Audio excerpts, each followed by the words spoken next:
Ladies and gentlemen, please take your seats. Our program is about to begin.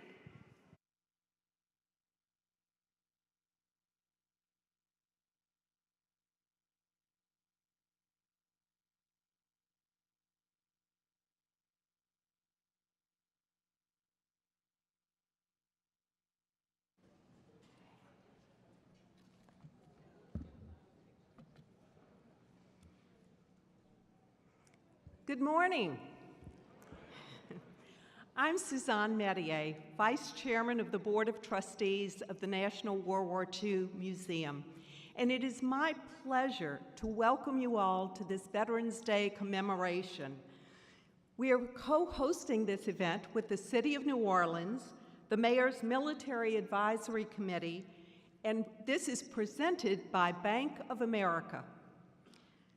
Over the past 10 days, we have had a series of just fabulous events here at the museum.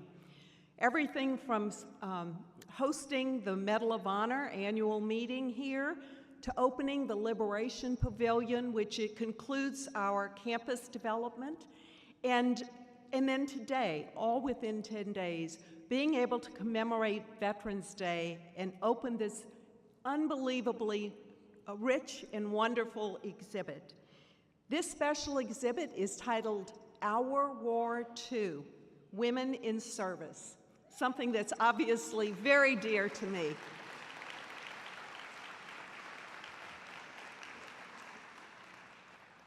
The exhibit is being presented by the Gail and Tom Benson Charitable Foundation with additional support from Sharon and Don Jones. This important new exhibit, really wonderful, highlights the extraordinary circumstances of World War II, a time when great need and desire for opportunity led to an unprecedented presence of women in the U.S. Armed Forces. And we are honored to celebrate this moment with a predominantly female program.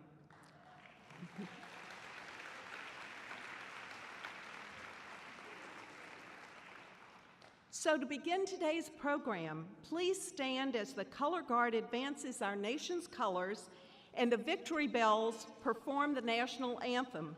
And please remain standing after the anthem for our invocation from Commander Sonny Mitchell of the U.S. Navy.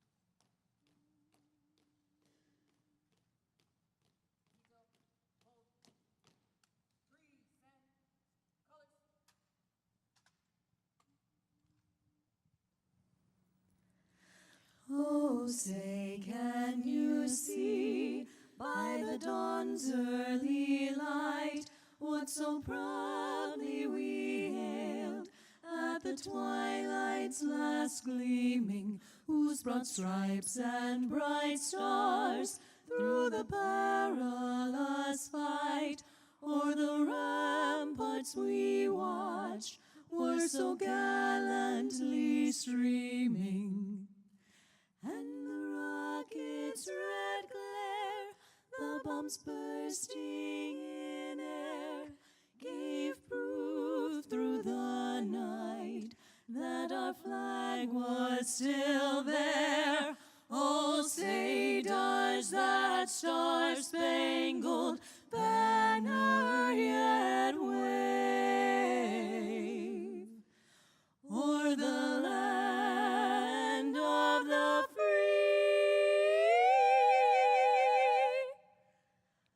and the home of the brave.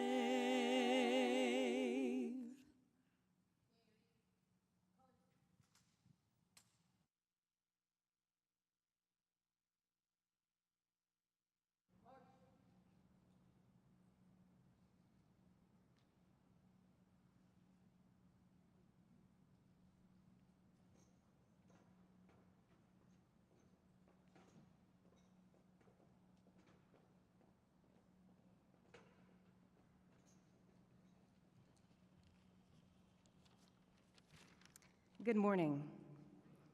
It's truly an honor to be amongst everyone celebrating here today. I now invite you to pray or meditate from your own faith tradition as I pray from mine. Eternal Creator, full of wisdom and giver of life to all, on this day we rejoice in remembrance, in honor, and in prayer for all of our veterans. And in this ceremony at the World War II Museum, we are anxious to peel back the cloak of liberty a bit more and honor the service of our 350,000 plus of America's daughters who answered their nation's call to serve with veracity. Empowered by their love of God, country, family, and freedom, their selfless service and dedication were critical to our victory in World War II. By sharing our sister stories at this ceremony and through the exhibit launching today, we know that true honor and remembrance does not stop after we make a toast, when the ribbon is cut, when the museum closes, or even when the clock strikes midnight when November 12th is upon us. Honor and remembrance knows no boundaries. Therefore, our prayer to you, O God, is that we hold forever our sisters of this greatest generation, that we remember them each time we look in the mirror, each time we watch our mothers, our wives, our sisters, and our daughters succeed and continue to break barriers and glass ceilings. May we always do this in gratitude for our heroes that we celebrate today. Keep our minds and our hearts open. May we always remember to rise up and conquer our obstacles, just as our sisters from the greatest generation. We thank you for this time. We thank you for sharing it with each other. We ask your blessings in this and all today. In your most holy and precious name, I pray. Amen.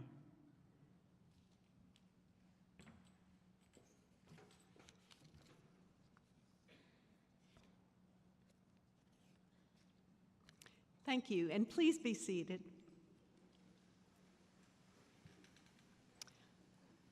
Those of you who have been to our programs before that know that we have a time-honored tradition of beginning our programs by recognizing the World War II veterans, the home front workers, or the Holocaust survivors who are with us in the audience.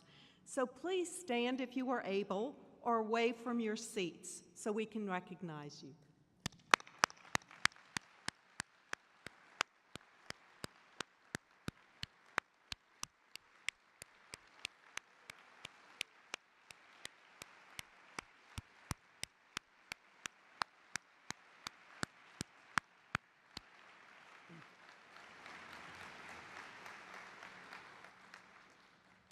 Today, we are fortunate to be joined by 5 World War II veterans and home front workers.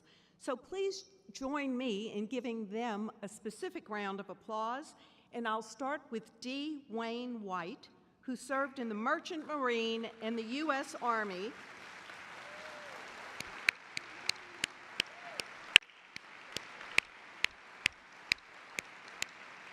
Mr. White traveled from California to be with us today, so his presence is especially appreciated. Also, Susan King, who served as a riveter on the home front during World War II. Ms. King.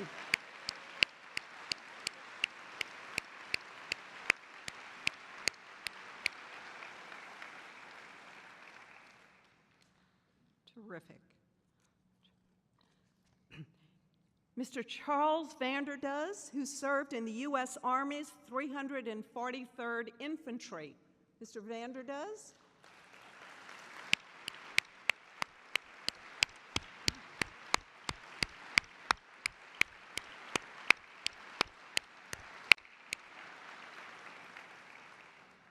And we have 2 additional veterans who are featured in our exhibit, Our War II. Starting with Romay Davis, who served in the 6888 Central Postal Delivery Battalion.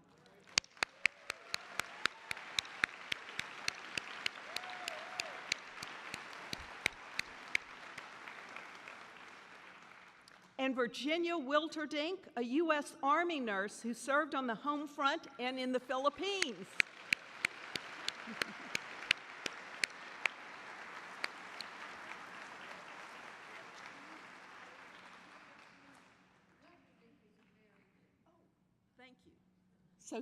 Thank you. Her original name when she served was Virginia Lehman.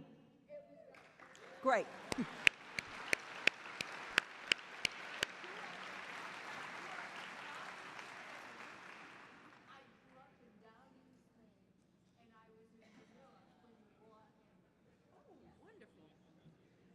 So, Miss Wilderdink grew up in Maine and was in the Philippines when the war ended. So, thank you so much.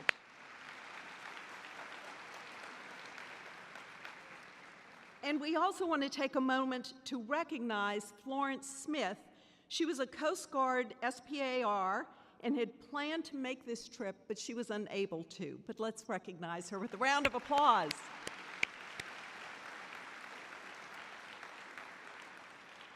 Thank you to all of you for making the trip to New Orleans to be with us today. It makes for a very, very special event. And we also want to thank the Gary Sinise Foundation for sponsoring the travel for Mr. Huitt today, as they are so generous in all that they do. It is an honor for us to pay tribute to you and your service every day at the museum. I'd also like to recognize all other veterans in active duty military in attendance today. So please stand or wave in your seats, from your seats, please. And we've got a number of them.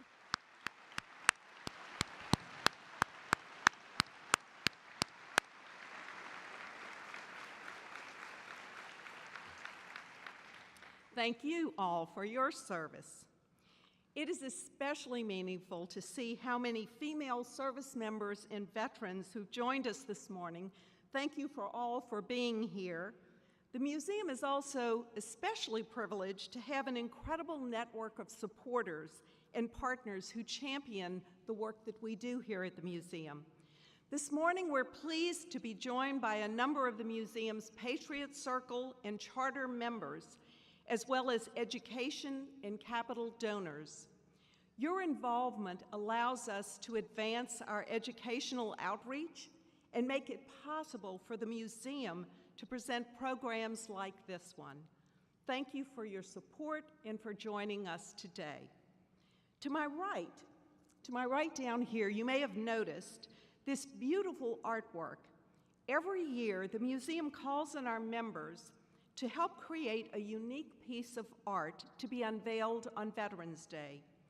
This July, we mailed over 180,000 paper doves, much like the one on my lapel, to our Charter and Patriot Circle members, and they joined in creating this handcrafted, one-of-a-kind tribute to all who have served our country.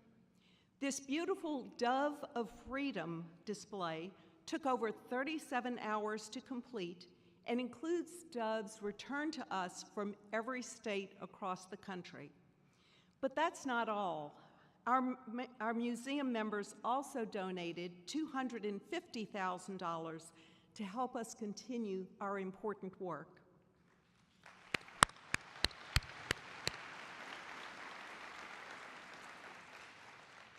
Over the past 23 years, our members have not hesitated to help us sustain our growth, the growth of our campus, and to support our efforts to preserve the legacies of those who fought and served during World War II.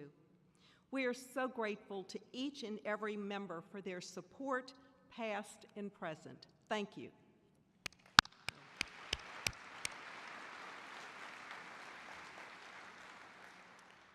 Today's Veterans Day ceremony is presented by Bank of America, which generally sponsors all of our commemorative days. Thank you to Bank of America for your support, and please help me in welcoming Holly Popham, Market Executive for Bank of America, New Orleans and Baton Rouge, and Holly will be coming up to the podium.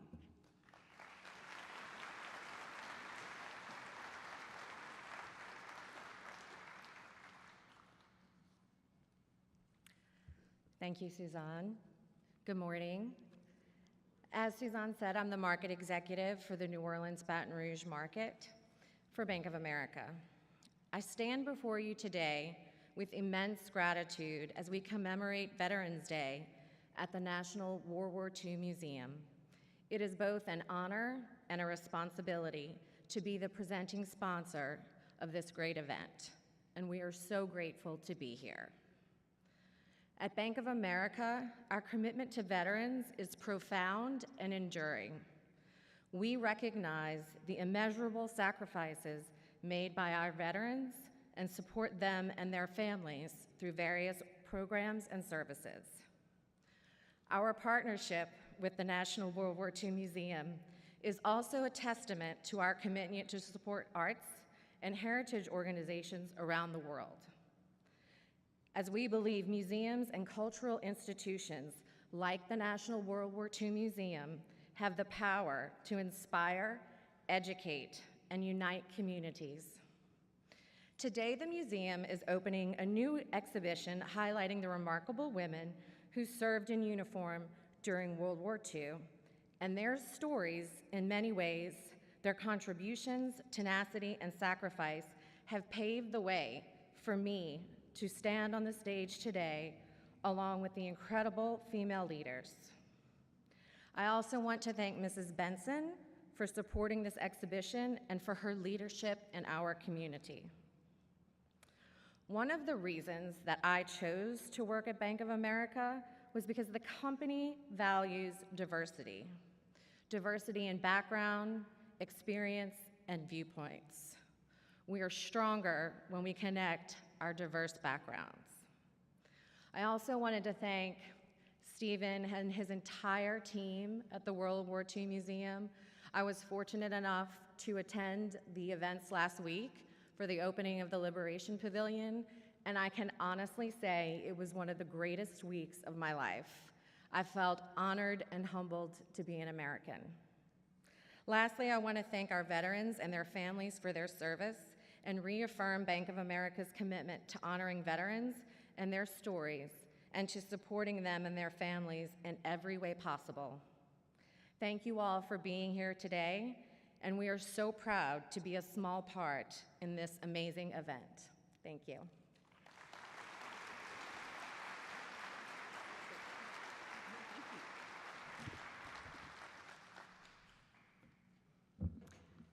Thank you, Holly, and thanks again to Bank of America for your generous support. Every day, and especially on Veterans Day, the museum honors men and women who've served our great country and secured the peace and the liberty that we continue to enjoy. The National World War II Museum tells the story of the American experience in World War II. The experiences and contributions of the 350,000 women who volunteered for the armed forces, including 73,000 women who served in the Army and the Navy Nurse Corps, represents a very important element of that American story. However, all too often, those specific contributions were not acknowledged. Here at the National World War II Museum, we understand that it is overdue, it was overdue, to take a deeper dive into the unique experiences of women. Today marks the culmination of years of planning and design of the museum's latest exhibit, It's Our War II, Women in Service. On display in the Senator John Alario Special Exhibition Gallery and presented nationwide by the Gail and Tom Benson Charitable Foundation with additional support from Sharon and Don Jones. Today we are joined by Dr. Darnell Hutchins, the Vice President of Equity and Social Impact for the New Orleans Saints and Pelicans. We are grateful for their partnership to help share the stories of women who courageously served our nation in World War II. And we're going to be sharing it with communities across the United States. So please join me in welcoming Dr. Hutchins to the stage.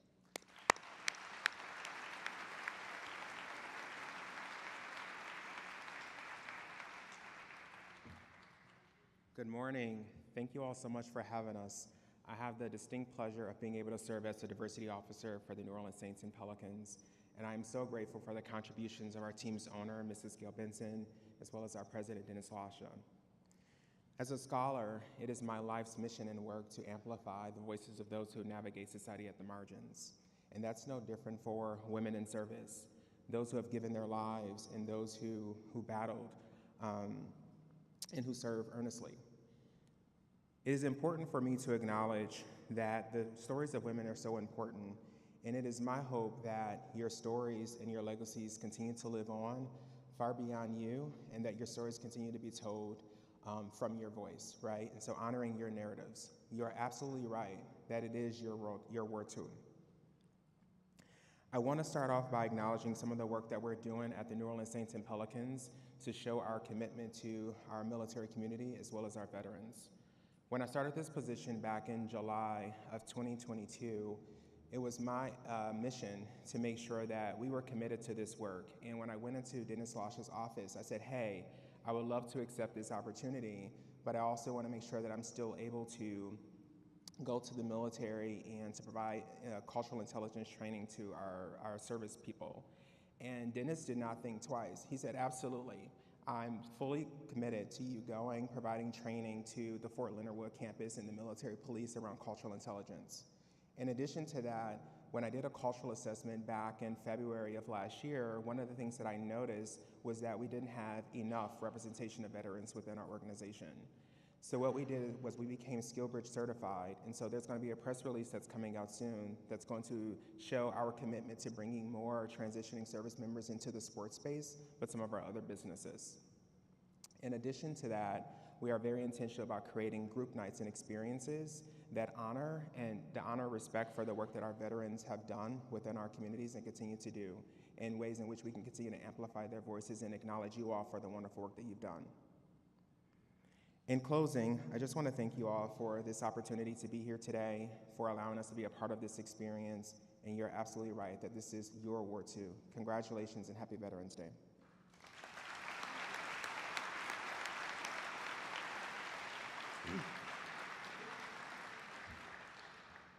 Thank you, Dr. Hutchins. As many of you know, here in New Orleans, the roots of military service run deep. We're so grateful to the City of New Orleans, the Mayor's Military Advisory Committee's support of the region's military installations and continued recognition of service through partnership on events such as this. I am pleased to introduce Lieutenant Colonel, retired, Nora Huitt, who is here today to represent the Mayor's Military Advisory Committee. Nora serves on several boards, including the Navy League and Tulane NROTC Alumni Committee, and she's currently the president of the Molly Marine chapter of the Women's Marine Association. Nora's career in the Marine Corps included duty stations in North Carolina, Okinawa, South Carolina, Virginia, Georgia, and finally here in New Orleans, where she retired after more than 22 years of active and decorated service. Please join me in welcoming Lieutenant Colonel, retired, Nora Huitt to the stage for her remarks.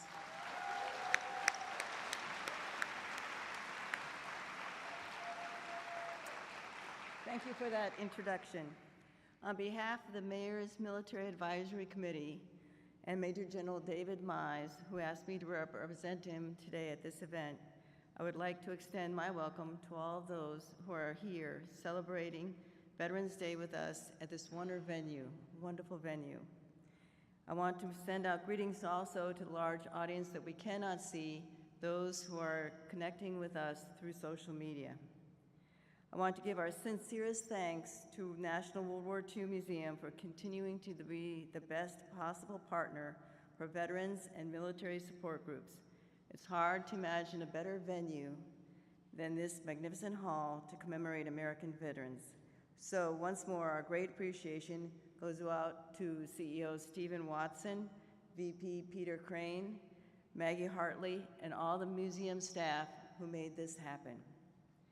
Another Veterans Day is here, and we have always owed a great debt of gratitude to veterans from World War I, World War II, Korea, and Vietnam. but it's never been more important or appropriate to give our current group of veterans, particularly those who have fought in Afghanistan or Iraq, our love and support. Women have served in World War I, but it wasn't until World War II that women became accepted into the military and not just as auxiliary. Women were vital assets in World War II, some of them landing days after amphibious landings, particularly the nurses. Throughout the years, women have made great strides and been increasingly accepted as true members of the military, wearing the same uniforms, learning the same basic skills, and achieving all the ranks. I saw many of these changes during my career in the Marine Corps, starting with the uniforms. In the 1970s, I was in Navy Junior ROTC and then Navy ROTC, high school and college. I wore a blue pinstripe uniform, distinctly different from the uniform that the men's wore. In 1980, I was commissioned from Tulane University, the second woman who graduated and the first woman Marine officer from the Naval ROTC there. But I wore a female version of the male uniform, with the exception of the sword, which we were not authorized to wear until 5 years later. All second lieutenants attend a month-long, 9-month school, the basic school, after being commissioned. Like officer candidate school, which I attended in 1979 between my junior and senior year, we were a female platoon among many male platoons. We trained along them, learned the same basic things. Well, it was one of the first classes where we qualified with a rifle and a pistol. No longer were women trained separately. No longer were women officers trained separately. At the end of the school, I was awarded the Ground Supply Office, MOS, Military Occupational Specialty, which was still not common for women at the time. My first duty station was Okinawa, Japan, which thrilled me. I joined to see the world. However, when I arrived at 3rd Forest Service Support Group, which was a major logistics command there, they didn't know what to do with a female supply second lieutenant. They usually deploy, and women did not deploy. So they sent me on a special services inventory while they decided what to do with me, which means doing an inventory of all the recreational gear, the basketballs, all that type of thing. But I got to go to every camp on Okinawa, and actually got to go up to mainland Japan, Camp Fuji. So it wasn't really a hardship. Then they decided to, I joined the Fleet Assistance Program, which is the base element that supports the camps. I was the Camp Services Officer for Camp Victorious, a small camp in the middle of Okinawa. I was in charge of the supply office, the dining facility, the barracks and grounds, and the camp guard. I was essentially a platoon commander, which was very unusual for a women officer at that time. I loved it. I had a great captain, Captain Groover, who was a infantry officer, gunnery sergeant in the Vietnam War, and commissioned as a lieutenant after that. He treated me just like the other lieutenant, a male first lieutenant who was his company XO. He would sit in his office, yell, "Lieutenant," and we would both have to come running to the doorway. He'd point at the one that he wanted, "You," and the other one would go back to their office, and that one would go in his office. Quirky, but equal treatment. My next duty station was Parris Island, where women were still trained separately in Women Recruit Training Command. The women, I was 2 years on the drill field and 1 year as the supply logistics officer for the Women Recruit Training Camp, or WRTC. The women did not, let me check my notes. So the two things that came really there was when I was with the S4, a contingent of male people from the French military came and wanted to study training women in the military. I wasn't supposed to be part of it, but I was in my office and I heard one ask my male Lance Corporal what it felt like working for a female. There was a short pause, and then a bewildered voice, he said, "But she's the lieutenant." Good answer. The women, when I rotated out for the women had to carry their rifle all around. They toted it, they kept it clean, but they didn't use it. In 1985, the year I rotated there, enlisted women for the first time qualified on the rifle range. There was a lot of concern about that, about women handling loaded weapons, and they would be a danger to themselves or others on the rifle range, particularly the rifle range staff. But in fact, the series scored higher points than most male platoons, and one of the women who had never shot before set the range record.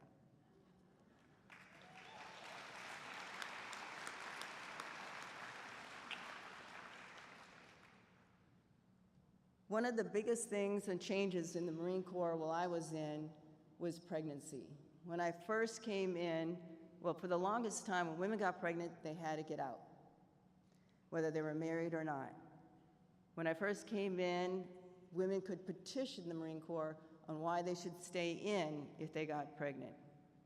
Then it was petitioning on why you should get out if you were pregnant. And now pregnancy is no longer seen as a reason for separation from the Marine Corps. And in fact, I had 3 children on active duty. I had 2 of them which are here. I had a blessed career with a good mix of supply and command billets.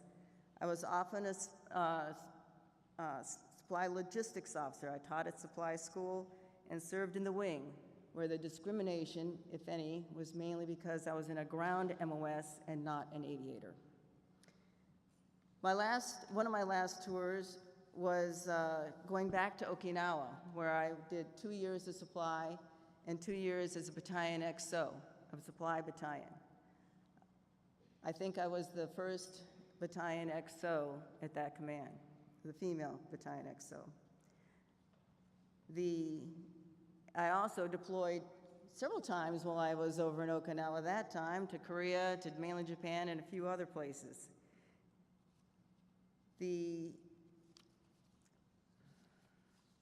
Sorry.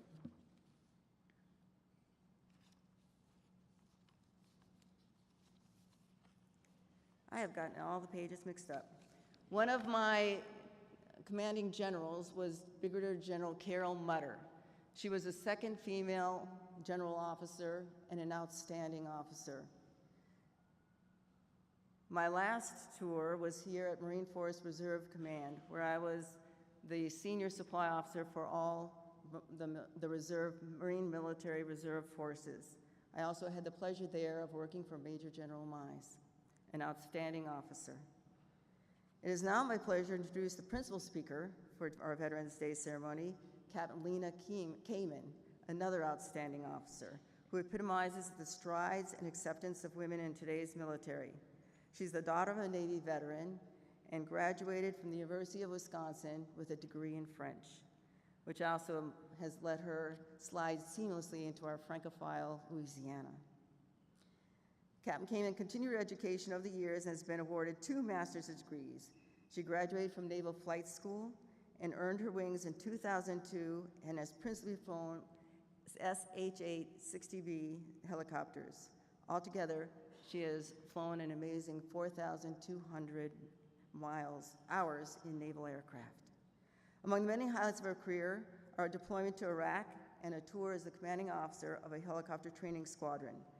Captain Kamen is married to her husband, Christian, and has 2 sons, which they affectionately known as the Twin Terrors. Excuse me, Twin Tornadoes. Captain Kamen is currently the commanding officer of Naval Air Station Joint Reserve Base New Orleans, located in Belle Chasse.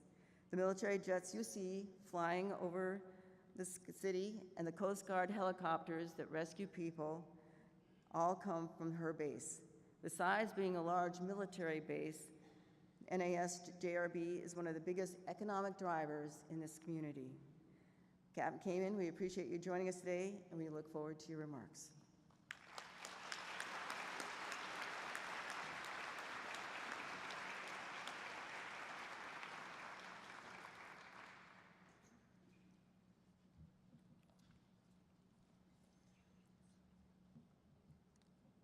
Good morning.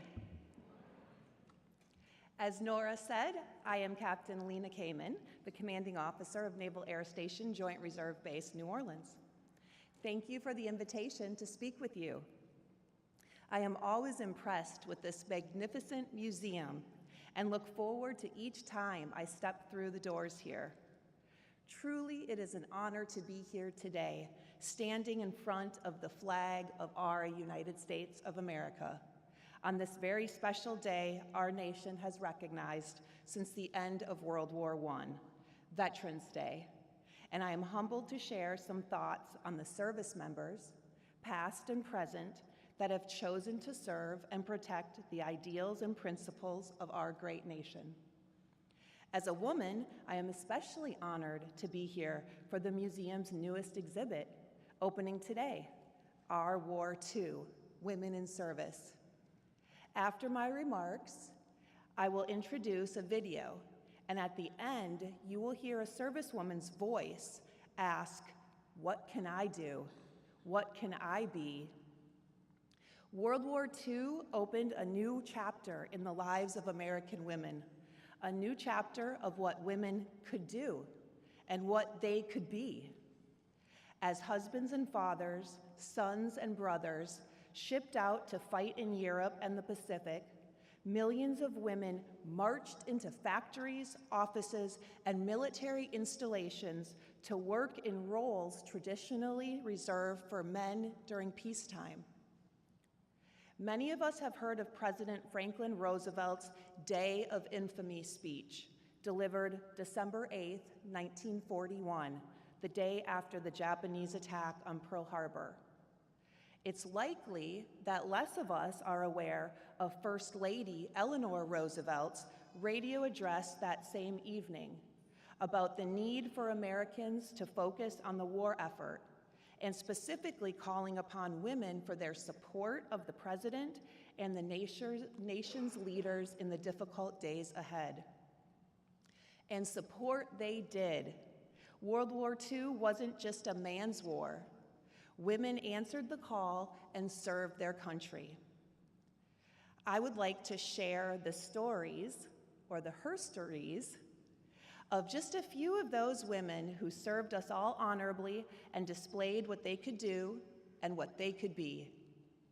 When the United States declared war on the Empire of Japan in December 1941, and then Germany and Italy declared war on the United States, the only American women in uniform were members of the Army and Navy Nurse Corps.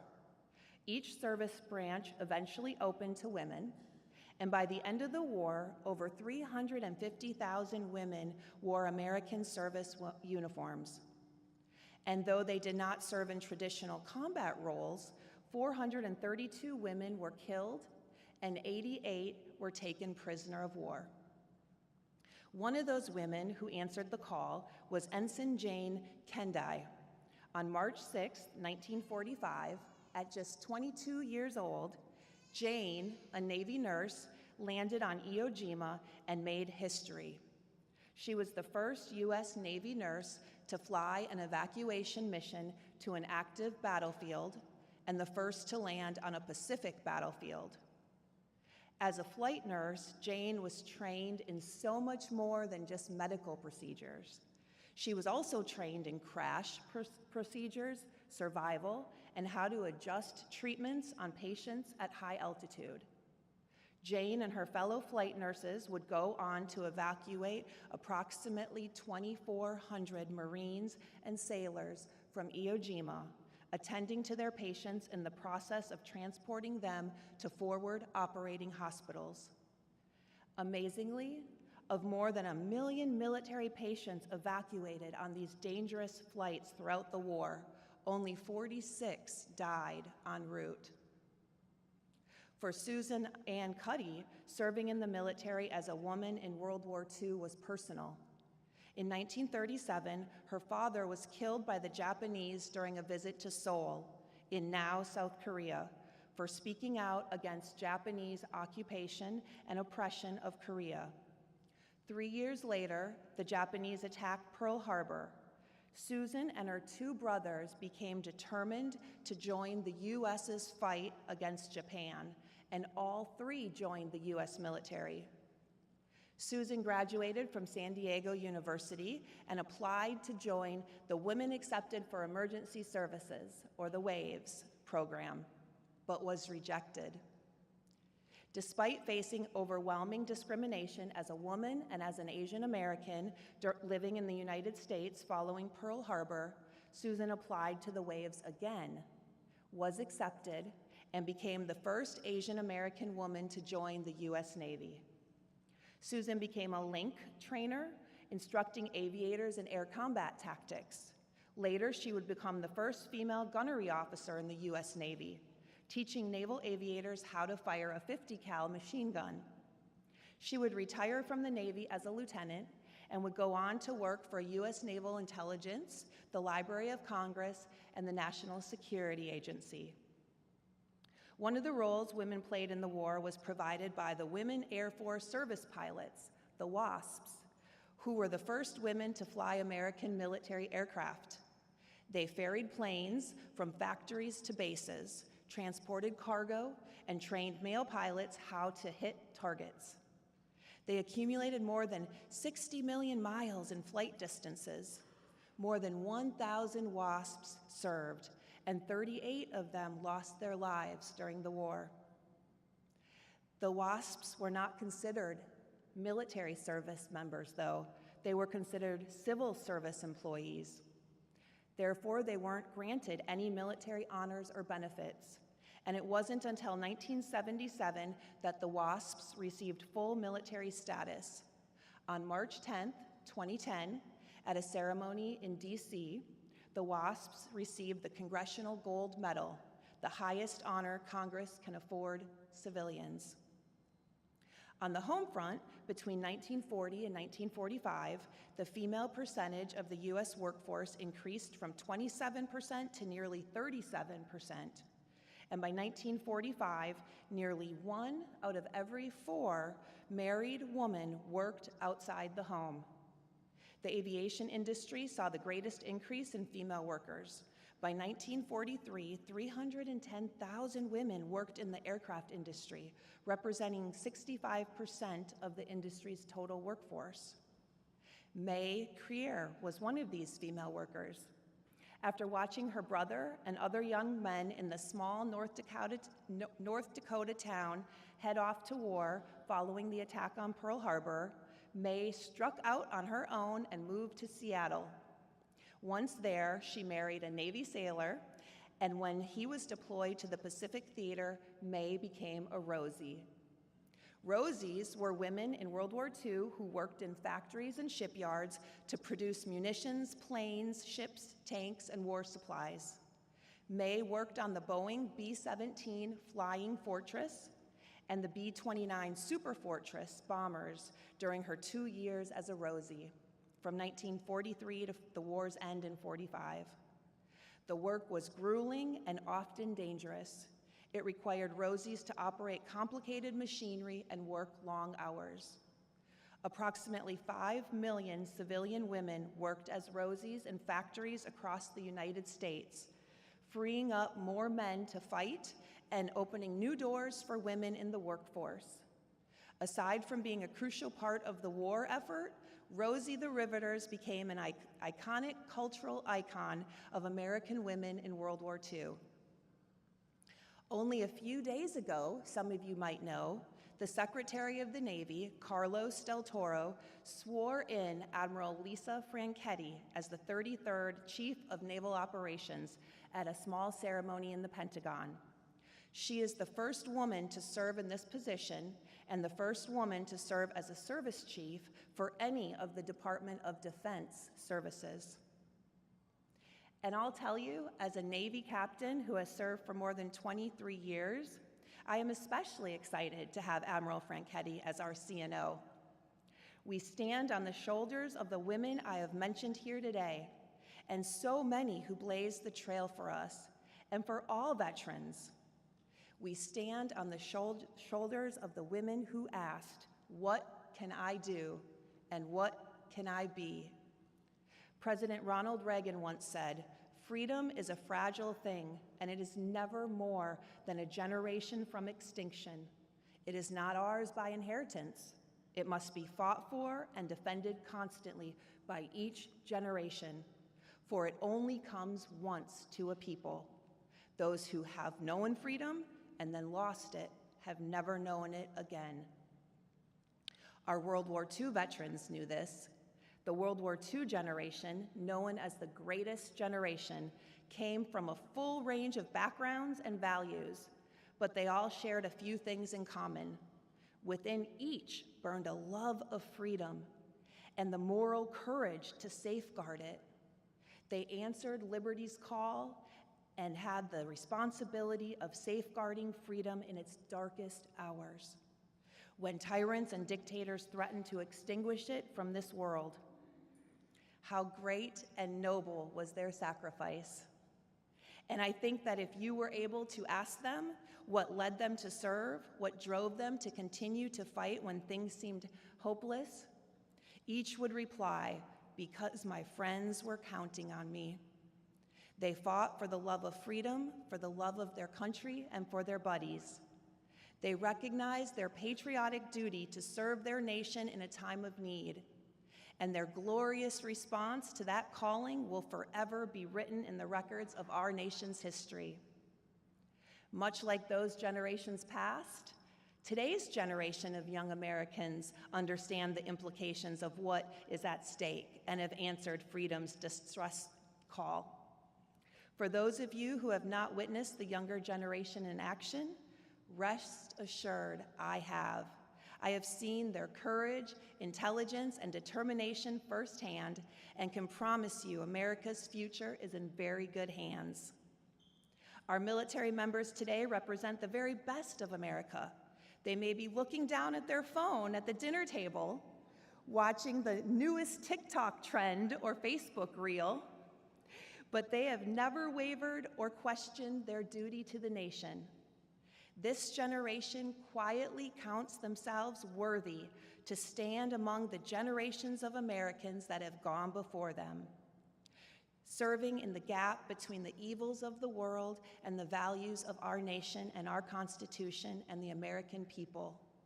They ask themselves, what can I do? What can I be? This generation of Americans is a reflection of you, the people of the United States. They are an all-volunteer force comprised of citizens from all walks of life, a microcosm of our society. Consequently, their character and ethics are a reflection of your own. They stand for the principles and values that you and our nation hold dear. This generation of American heroes is comprised of your neighbors, friends, and relatives who have answered America's call to service during a time of war. I'm hopeful that perhaps a few of you here in the room today will answer that call. Then you would be able to answer the questions of what can you do? What can you be?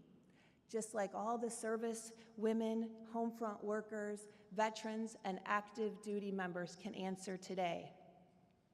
We can say, I can lead, I can fly, I can navigate a submarine, drive a Humvee, I can be a combat medic, I can pray, I can be a comrade, I can be a shipmate, I can have the highest character and competence and competence.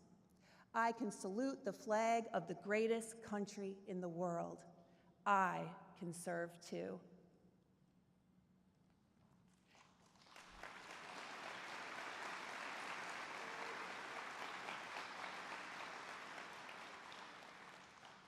In closing, let's all remember those service members who have sacrificed so much, some paying the ultimate price in defense of our nation.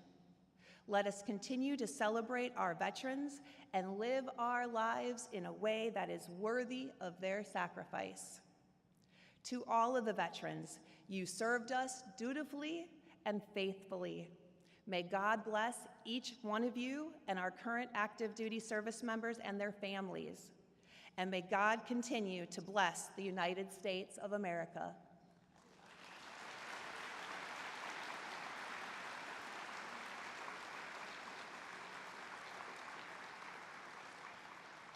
Thank you.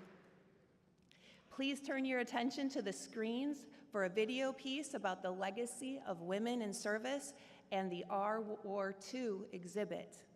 I had the unique opportunity to participate in this piece, and contributing in this way was so meaningful to me.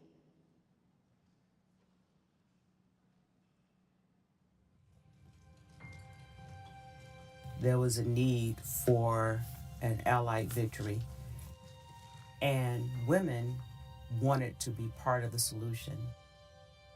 We were in trouble, and I just knew that I wanted to be in the service.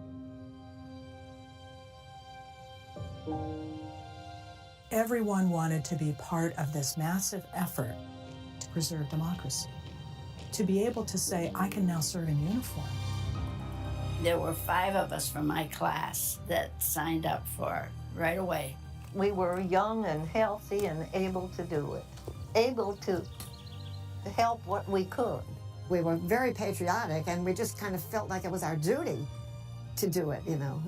We wanted to do it. I could join the Marines at 20 if my parents agreed.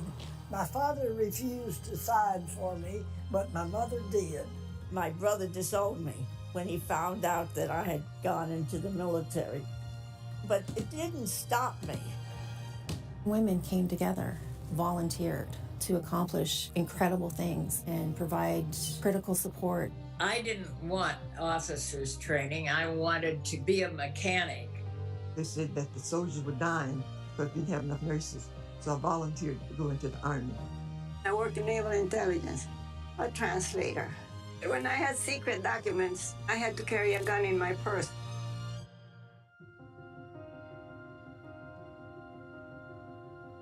There were 350,000 women who served in World War II in the U.S. in all branches.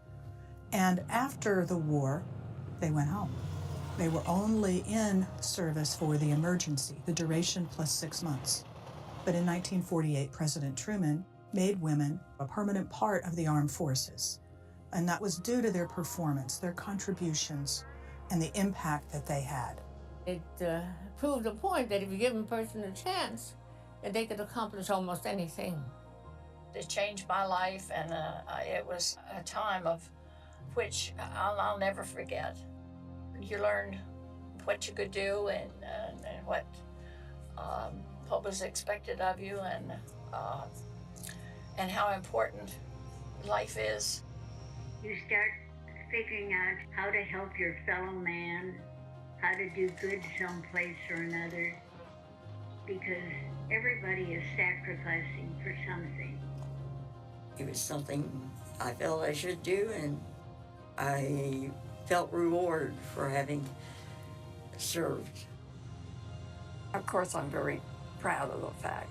I'm really proud of the fact that I earned my wings, but I'm proud of what we did.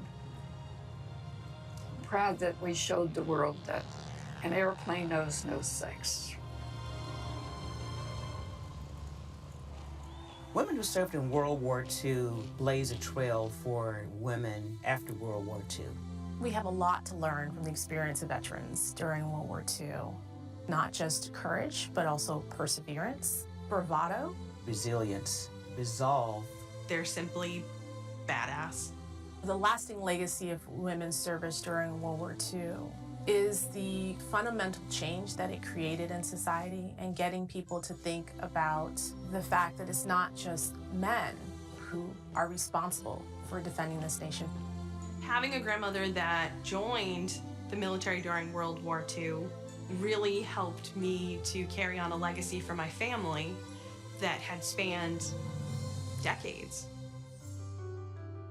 I joined as a WWII. I feel like I have that connection with all of the women who served during World War II. Every generation builds upon the other. I am a military service member and I am a woman. So I am part of the legacy that those who served in World War II began. I strive to pay that forward. These barriers have been broken along the way, and each generation before them has added to the knocking down of those barriers to full integration. Now every position is open. It set a standard that the rest of us have had to live up to. There are now over 3 million women veterans. Women can now serve in combat. Our first woman joint chief. Women can rise to these opportunities, and there are pathways for that. Is there more work to be done? Absolutely. Basic things like healthcare, discrimination, harassment.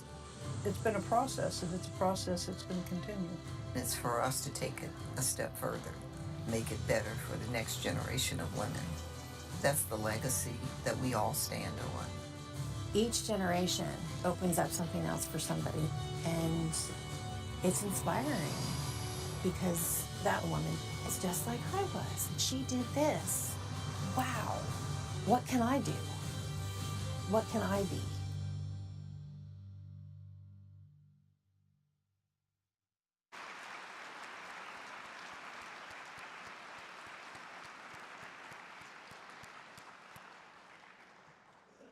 Our next guest speaker is Kim Guise, the Senior Curator and Director for Cultural Affairs here at the museum.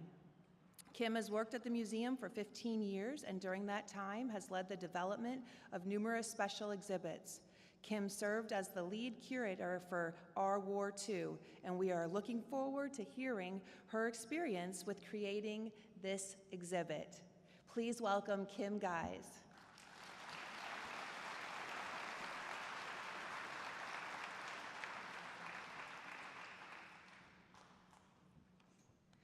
Thank you, everyone. It's truly an honor to be with you today to celebrate Veterans Day. I'm thankful that so many of you are here and to recognize and pay tribute to the contributions of American servicewomen in World War II. Thank you to Suzanne for presiding over the special Veterans Day ceremony, and to Captain Kamen for taking part, and for all of you on today's panel. Thank you for your time and for your service. You've met Captain Lena Kamen in our film just now, but I'd like to introduce you to some of the others who I've come to know better through this exhibit. General Mari Ader, you just saw her in the film. She's the author of The Women Who Stepped Out of Line, a book on the sheroes of World War II. Colonel Edna Cummings, who has been a champion of the women of the 6888 Central Postal Directory Battalion, like Romay Davis, here with us today, who you'll learn a bit more about later. Colonel Pat Jernigan, you saw in the film. She's a museum supporter and friend who's provided insight throughout the years before this exhibit took shape even, has been such an inspiration. Colonel Sheila Varnado, leader and former president of the African American History Museum of Hattiesburg.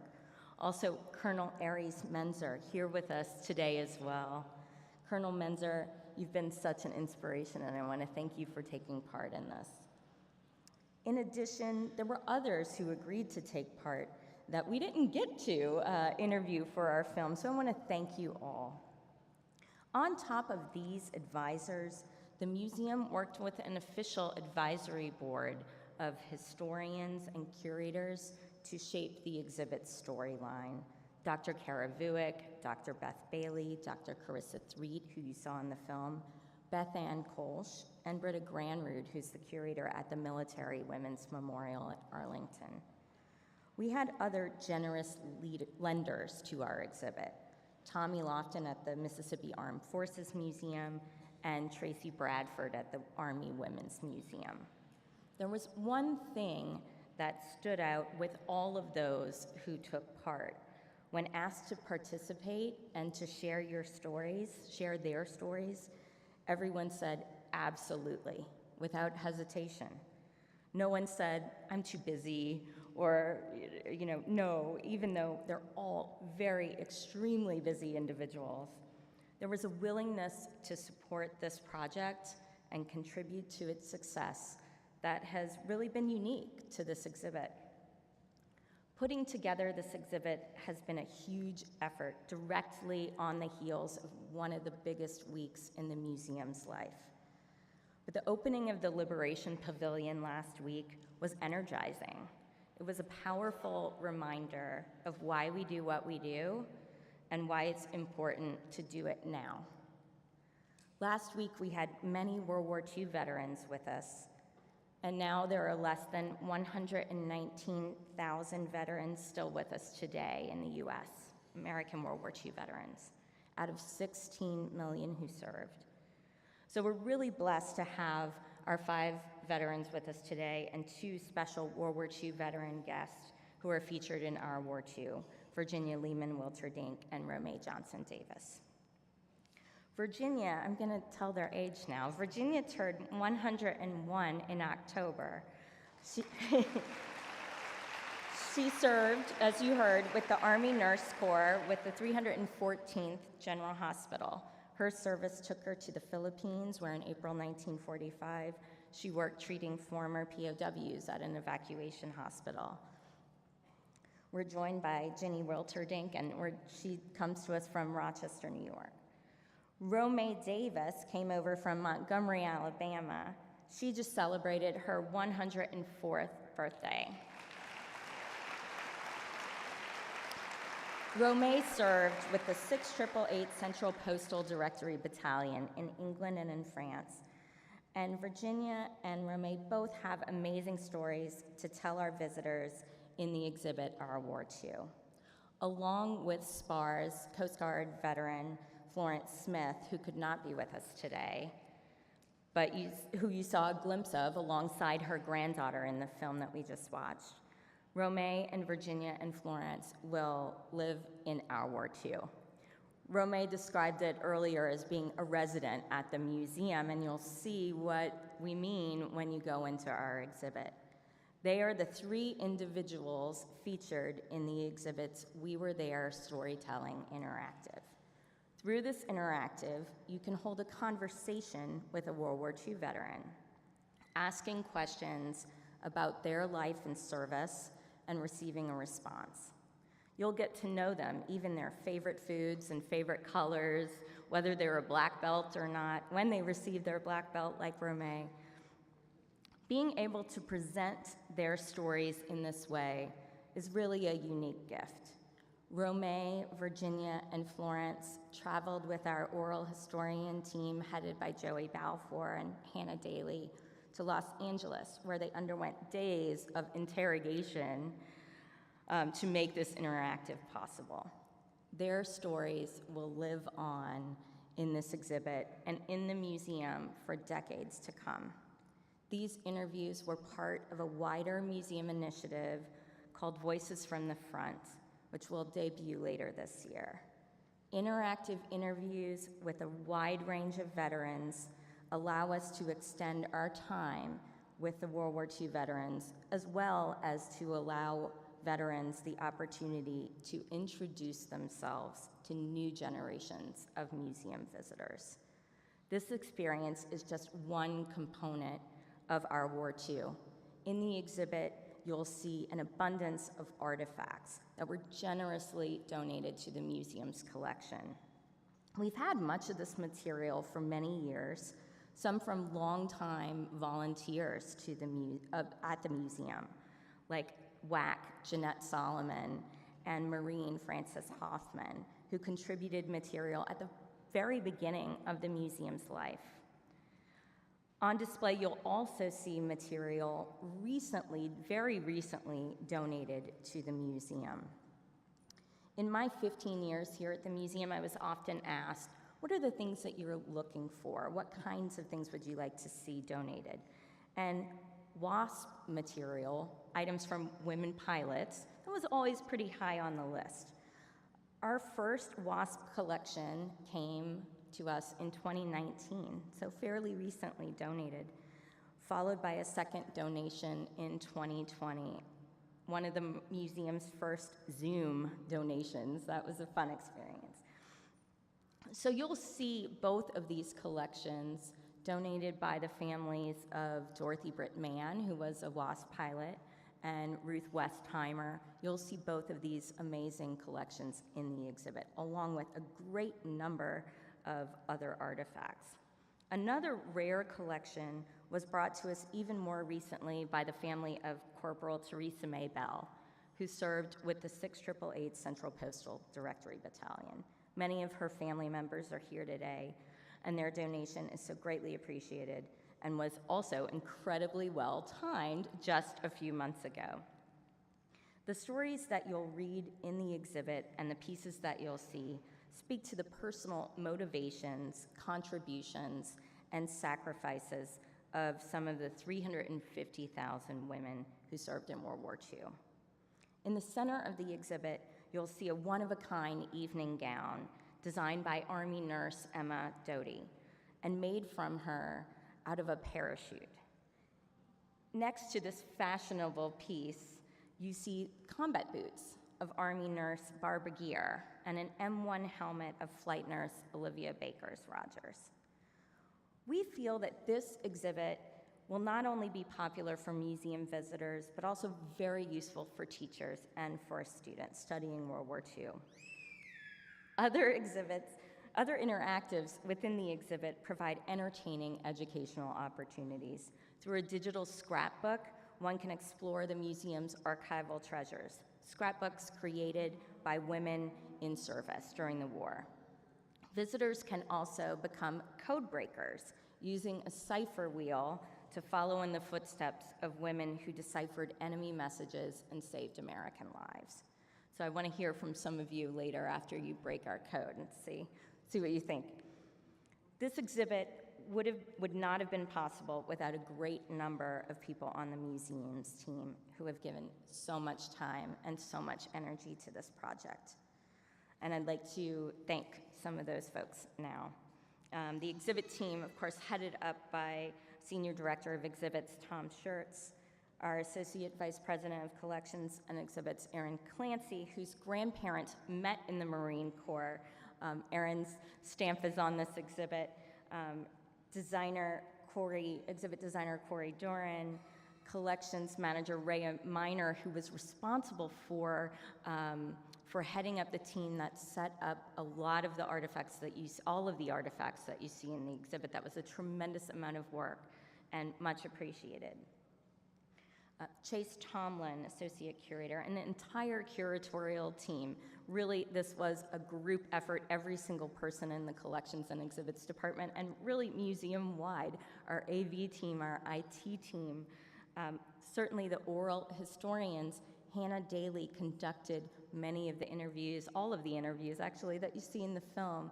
Joey Balfour, our oral historian, who did the story file interviews. The Media Center team, Nina Luckman, Colonel Pete Crane, thank you all for all of your time and energy. This is really not this is a collective effort from museum staff.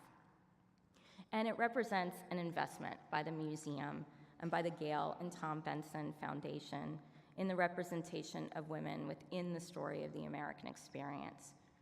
Here, our War II is up through July 21st, 2024.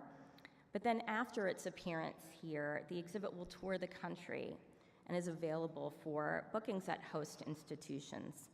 It adds to our understanding of the contributions of American women, not only as sweethearts or wives, though those are also in very important roles, but as agents, as participants. With our War II, we're sharing the stories of women who pledged themselves to serve. Women like Romay and Virginia and the 350,000 others. I'm so thankful to have taken part in this project, and I want to thank you all.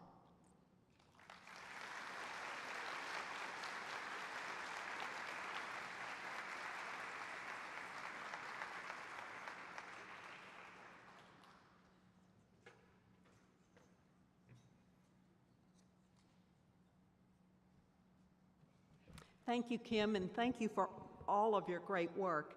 So as we conclude today's program, I'd like to thank our participants, the Marine Corps Reserve Color Guard and Band, Lieutenant Colonel Nora Huitt, who represented the Mayor's Military Advisory Committee, Captain Lena Kamen, Commanding Officer of the Naval Air Station Joint Reserve in Belle Chasse, Kim Guys, of course, and the Belle Chasse Academy. I'd also like to thank, again, all of our sponsors, Bank of America, the Gail and Tom Benson Charitable Foundation, Sharon and Don Jones, and to all who've joined us in person as well as online. I also want to say, as a board member of this institution and someone who's been involved for many years, a tremendous amount of thanks to our president and CEO, Stephen Watson, and his entire team who produce and live this day in and day out, all of these events, all of the messaging, all of fulfilling our mission, and we really, really appreciate it. So as our program comes to a close, well, let's give everybody I just thanked another round of applause. Thank you. As our program comes to a close, I'd like to call up all of the service members and veterans who are here today to come up to the front of the floor and be recognized, and then we will have a special exit program. So, military, here we go, up to the front. And as they are assembling, let me mention that women comprise close to 20% of our military today, and there are over 2 million women veterans. Today, we're honored to recognize and to salute their legacy of service. We hope you'll join us as the Belle Chasse Academy's brass band leads us in a rousing second line, as is such a tradition in New Orleans. And in a moment, we'll be heading over to the opening of the Our War II exhibit in the Alario Gallery. Our service and members and veterans who are standing in front of you will lead the line so the rest of us can follow them. Thank you all for being here. Take care, and we look forward to seeing you another time at the National World War II Museum.